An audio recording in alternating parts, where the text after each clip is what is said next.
ఆయన అసెంబ్లీకి రాడు, ఈ ఎన్నికల్లో పోటీ చేయడు. ఇక మునగాడు అంటాడు ఉప ఎన్నికలు వస్తే మా తడాక చూపిస్తామని. ఉన్న ఎన్నికల్లో అభ్యర్థి పెట్టలేని మీ బోడి పార్టీ బీఆర్ఎస్ ఉప ఎన్నికల్లో ఏందో చేస్తారంట. పార్టీ మారినోళ్ళ గురించి ఉప ఎన్నికలు వస్తే అందులో మేము గెలుస్తామని. 10 ఏళ్ళు 29 మంది ఎమ్మెల్యేలను 20 మంది ఎమ్మెల్సీలను 4-5 ఎంపీలను తీసుకున్నాడు చంద్రశేఖరరావు. అవునా? 2014 నుంచి 2023 వరకు 10లలో ఎమ్మెల్యేలను ఎమ్మెల్సీలను ఎంపీలను తీసుకున్నాడు. ఉప ఎన్నికలు ఒకటైనా వచ్చినాయా?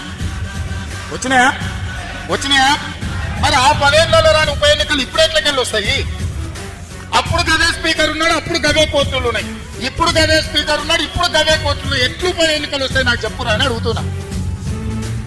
మీరు 10 ఏళ్ళు ఉన్నప్పుడు తెలుగుదేశంలో గెలిచిన శ్రీనివాస్ యాదవ్ ను మంత్రిని చేస్తుంది, కాంగ్రెస్ లో గెలిచిన సబితమ్మను మంత్రిని చేస్తుంది. సిగ్గు లేకుండా ఉన్న ఎమ్మెల్యేలందరినీ మీ పార్టీ కడవలు కప్పి మీ చుట్టూతో తిప్పుకుంటుంది. అప్పుడు ఉప ఎన్నికలు రాదంటే ఇప్పుడు ఉప ఎన్నికలు వస్తాయట. ఆయన అండో చూపిస్తాడట. వెనకటి కూడా కూట్లున్న రాయి తీయలేదట, కానీ ఏట్లో పోయి మునిగి పెద్ద బండరాయి తీస్తానికి పొంకనాలు పోసిందండి వెనకటి కూడా. ఇవాళ కేసీఆర్ మాటలు గట్టిగా ఉన్నాయి. ఉప ఎన్నికలు వస్తున్నాయి, సిద్ధంగా ఉండేరు, మనం గెలుస్తున్నాం అని.